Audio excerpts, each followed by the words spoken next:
তো ফাইনালি কিন্তু royal Challengers Bangalore মানে কিং কোহলির ব্যাঙ্গালোর কিন্তু হারিয়ে দিল পাঞ্জাব কিংসকে।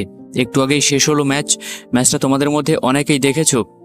আর বিরাট কোহলিকে নতুন করে কি বলবো, chess master the king Kohli তাকে কিন্তু শুধু শুধু বলা হয় না। বিরাট কোহলি ব্যাট নিয়ে দাঁড়িয়ে আছে আর তার টিম হেরে যাবে, এটা কিন্তু কখনো সম্ভব না। আগেও হয়নি, এখনো হচ্ছে না, আর হয়তো ভবিষ্যতেও কিন্তু হবে না। পাঞ্জাব এই ম্যাচে ছিল শুধুমাত্র প্রথম 4 ওভার পর্যন্ত। হ্যাঁ, ঠিকই শুনতে পাচ্ছ, প্রথম 4 থেকে 5 ওভার পাঞ্জাবের ব্যাটিং করার সময় কিন্তু ম্যাচে ছিল পাঞ্জাব।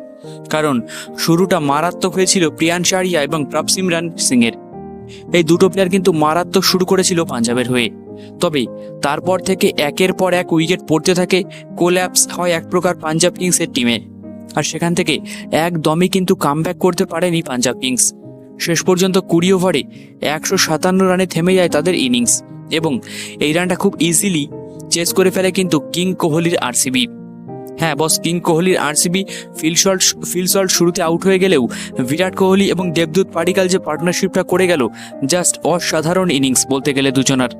এবং তোমাদের যদি হালকা করে পয়েন্টস টেবিলের একটা টাচ দিই, তাহলে 8টার মধ্যে কিন্তু 5টা ম্যাচ জিতলো পাঞ্জাব কিংস, এবং অন্যদিকে আরসিবি কিন্তু 8টার মধ্যেও 5টা ম্যাচ জিতলো আরসিবি।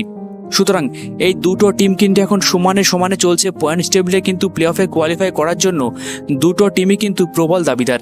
তবে সেটা আর কয়েক ম্যাচ পরে আমরা জানতে পারবো কোন টিমটা প্লে অফে পৌঁছাচ্ছে। তবে আরসিবি কিন্তু গত ম্যাচে পাঞ্জাবের সঙ্গে হেরেছিল, এবং এই ম্যাচে তারা কিন্তু রিভেঞ্জটা নিয়ে নিল।